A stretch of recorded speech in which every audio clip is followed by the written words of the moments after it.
I woke up this morning and immediately knew something was wrong.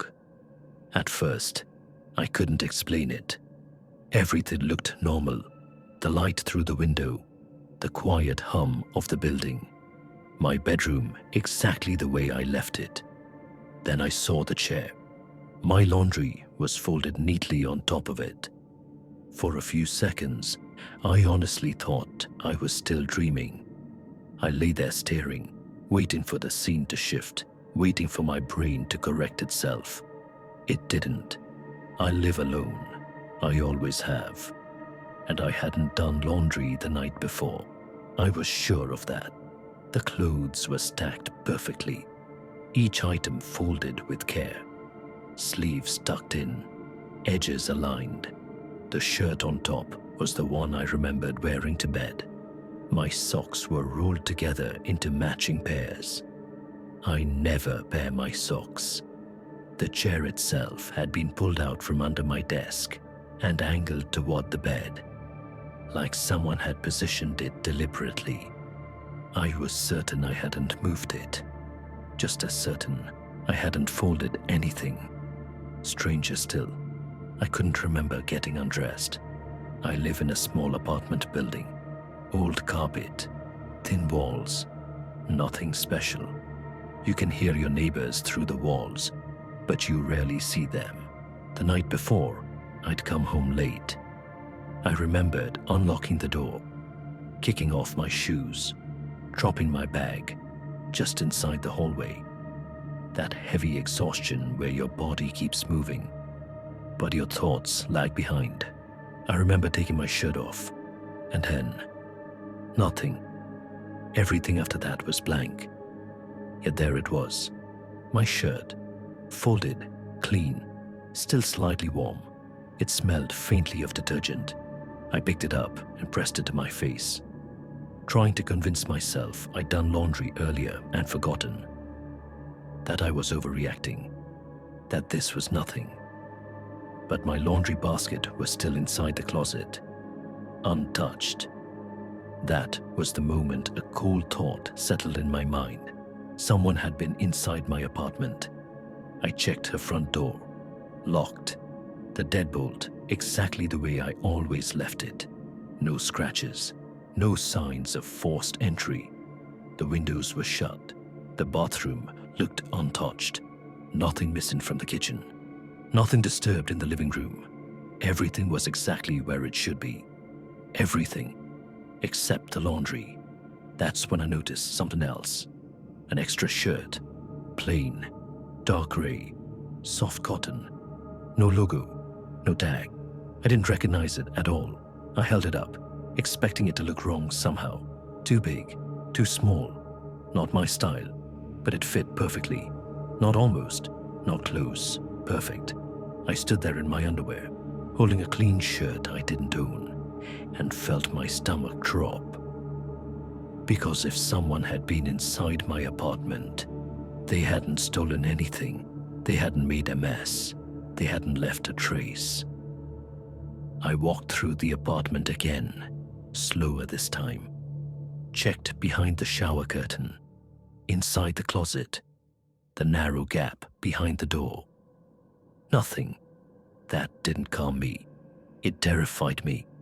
I went back to my bedroom and sat on the edge of the bed, staring at the folded clothes, trying to remember what I'd done after taking my shirt off. The memory never came back. Instead, a realization settled deep in my chest. Someone had undressed me while I was asleep. They had washed my clothes. They had folded them, all while I slept just a few feet away. And I never woke up. Why would someone break into my home just to do this? I don't feel safe in my apartment anymore. During my final year at university, my old roommate moved out without warning. He graduated early and returned home to save money, leaving the apartment strangely quiet. The idea of a new roommate unsettled me. A stranger, someone sleeping just a few meters away. The very next afternoon, 3 firm knocks echoed through the apartment. When I opened the door, a man stood there, holding a single cardboard box against his chest. His hair was dark and unkempt, hanging low over his eyes, and his clothes smelled faintly sterile. Hello, I said. Can I help you? His voice was dry, almost strained. I'm moving in. Apartment 367. I hesitated, then nodded. Yeah, I'm Alex. Come in. He reached out his hand. It shook as he spoke. Name 7. As he stepped inside, a sharp chemical smell burned my nose. Bleach. Strong enough to make my eyes water. I gave him a brief tour of the apartment. It's not much, I said, trying to be polite. You can use anything in the kitchen. He didn't reply, just nodded slowly, his eyes tracking the room like he was memorizing it. I tried to make conversation, but Evan barely spoke. His silence felt heavy, deliberate. Feeling awkward, I left early for work. As I said goodbye, Evan lifted his hand in a stiff wave and smiled. The smile didn't touch his eyes. It looked delayed, like his face was remembering how to do it. I convinced myself he was just socially uncomfortable. That night, when I returned home, the apartment was completely dark. I assumed Evan wasn't there. I turned on the kitchen light and opened the fridge. Inside were multiple sealed packages of raw meat, stacked neatly, far more than anyone needed. As I stood frozen, I heard a low croaking noise coming from Evan's bedroom. I moved closer. The sound shifted, scraping, dragging. Then it intensified. My pulse spiked. I knocked on his door. Hey, everything okay in there? Silence. 10 seconds passed. Then Evan's voice came through, distorted. Yes. Just changing. I backed away and locked my bedroom door. For the first time ever. The next morning, Evan was gone. His bedroom door stood open. In the fridge, several meat packages were missing. I told myself he'd cooked during the night. Still uneasy, I approached his room. A metallic smell hung in the air. The room looked untouched, empty, except for the cardboard box, unopened. Then came a knock at the front door. My stomach tightened. I opened it slightly. Evan stood there.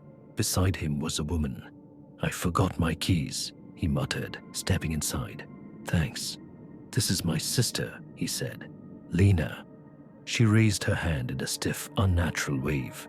She never spoke. Her eyes never left me. You didn't go into my room, Evan said quietly. It wasn't a question. No, of course not. He nodded and pulled her inside his bedroom. She stared at me the entire time. I left the apartment shortly after. That night at work, I told my coworkers everything. One of them grabbed my arm. This isn't normal, she said. Trust your instincts. She mentioned a missing student, police involvement, federal investigators. I barely slept. The next morning, I decided to request a roommate change. That evening, Evan knocked on my door. Can we talk? He sat on the couch, movements slow and precise. What keeps your life stable? He asked. My friends, my family. He watched me without blinking. Is that standard for humans? Cold ran through me. Before leaving, he turned back and said, We're friends, Alex, right? I nodded. The next morning, his door was open again. Something inside made a wet, dragging sound. Against every instinct, I looked. Something stood there, bent, struggling to pull Evan's skin over itself like clothing. The box lay open beneath it. It turned its head in a way no human ever could. I ran. At the housing office, the woman frowned at her screen. Sir, no one was ever assigned to your apartment. The police came, then federal agents. They told me Evan had been reported missing before I ever met him.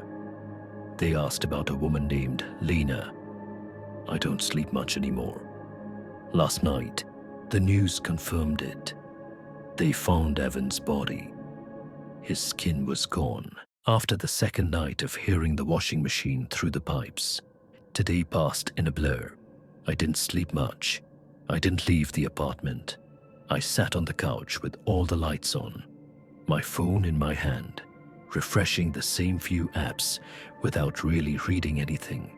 Every so often, I forced myself to stand up and walk through the apartment again. The door was still locked. The windows were still closed. The bathroom looked untouched.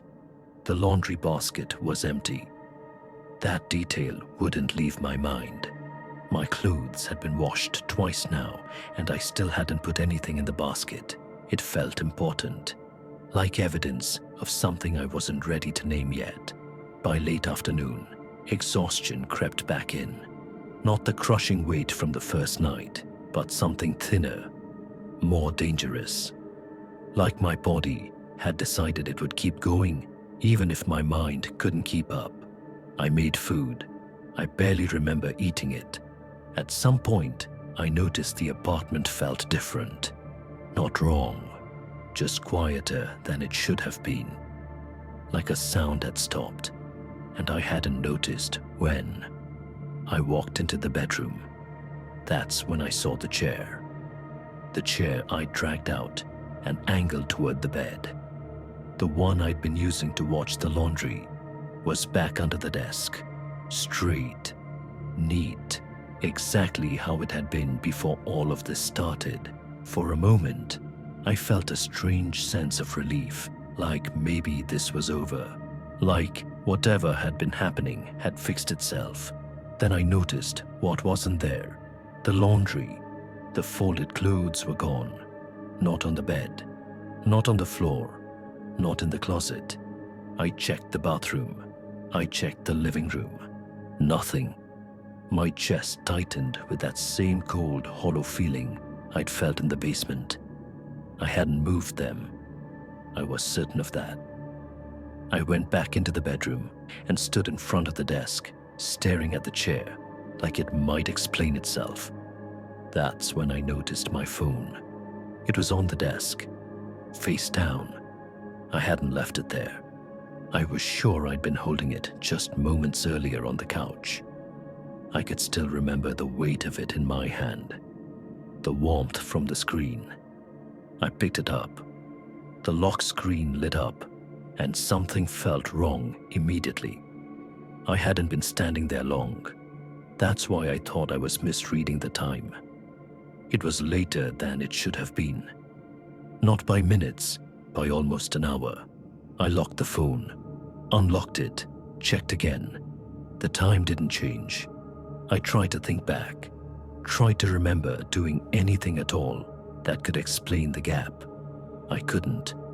I stood still and listened to the apartment. No noise in the pipes, no humming, nothing. Eventually, against my better judgment, I grabbed my keys. I needed to know where the clothes were. The hallway was empty. The elevator moved slowly, as always. The basement smelled the same. Soap, damp concrete, warm metal. The laundry room lights were on. Before I even stepped inside, I heard it. That familiar, violent rattling from the washer in the far corner. My heart started pounding so hard, I could feel it in my throat. I stayed in the doorway, didn't speak, didn't move closer. When the machine stopped, the lid unlocked with the same soft click. I waited longer than I needed to. Then I looked inside. My clothes were there, all of them, folded, including the extra shirt. But there was something else on top. My jacket, the one I had been wearing earlier that day, the one I clearly remembered hanging over the back of the couch. I backed away from the machine, my legs unsteady, my thoughts circling without settling on anything solid. I'm back in my apartment now as I write this. The laundry basket is empty again. The chair is back under the desk. And every time my thoughts soften, every time my focus slips, even for a moment, that same cold certainty settles in. Because whatever this is, it doesn't need me to be asleep anymore. I needed to know whether things would settle if I stopped reacting to every sound, every missing object. I needed to see if what had been happening was an episode, or the start of something that would continue, whether I watched for it or not. I keep telling myself I'll go back to work tomorrow. I've been telling myself that for days. I haven't left the apartment. I slept when I could. Short stretches. Never deeply. I kept the lights on at night. During the day, I followed the same routine on purpose. I didn't go back to the laundry room. I avoided sitting in the same place for too long. I tried to stay present. For a while, nothing happened. This morning, I woke up feeling strangely clear. Not rested, just steady. Like the fog had lifted enough for me to think straight again. I went into the kitchen to make coffee. The sink was empty. I stopped and stared at it, trying to remember when I'd washed the mug from the night before. I couldn't. I opened the cupboard. The mug was there, clean, dry, put away. I checked the rest of the kitchen. Every dish was done, not rinsed and forgotten, washed, dried, and stacked exactly the way I always do it. Plates in order, cutlery sorted correctly. Even the pan I'd used 2 nights in a row was back where it belonged. The trash can was empty, not emptier than I remembered. Empty. The liner had been replaced. That cold, hollow feeling returned. The same one I'd felt every other time. Something didn't line up. I tried to explain it away. Habit, muscle memory, something done without thinking. But I couldn't find a single moment where it fit. I went into the bathroom next. The sink was clean. The mirror had been wiped down. Someone had taken a shower. The mirror was still faintly fogged at the edges. I hadn't. I stood there gripping the edge of the sink, trying to ground myself, trying to focus on where I was, what time it was, what I could remember. There was no headache, no dizziness, no sense that I'd blacked out. I went back into the living room. The couch cushions were straightened, the blanket folded. Everything looked normal. That was the problem. None of this felt rushed. None of it felt careless. Whoever had done this hadn't been confused or disoriented. They hadn't left half-finished tasks or signs of interruption. They'd taken their time. They'd made it right. I sat down slowly and tried to reconstruct it. Eating, cleaning, taking out the trash, showering, putting things away. It wasn't random. It was a routine, one that felt uncomfortably familiar. That's when I realized this was worse than the laundry, worse than the washing machine in the pipes. Those things could be blamed on someone else, an intruder, something external. This couldn't, because whoever did this knew where everything went. They knew how I lived. They were comfortable enough here to clean up after themselves. I'm writing this now from the same spot on the couch where I've been spending most of my time. The apartment is quiet. No humming. No rattling from the pipes. Everything is exactly where it should be. And that terrifies me, because whatever happened during that missing time wasn't random. It wasn't careless. Someone was living normally in my apartment. And I don't remember being here at all.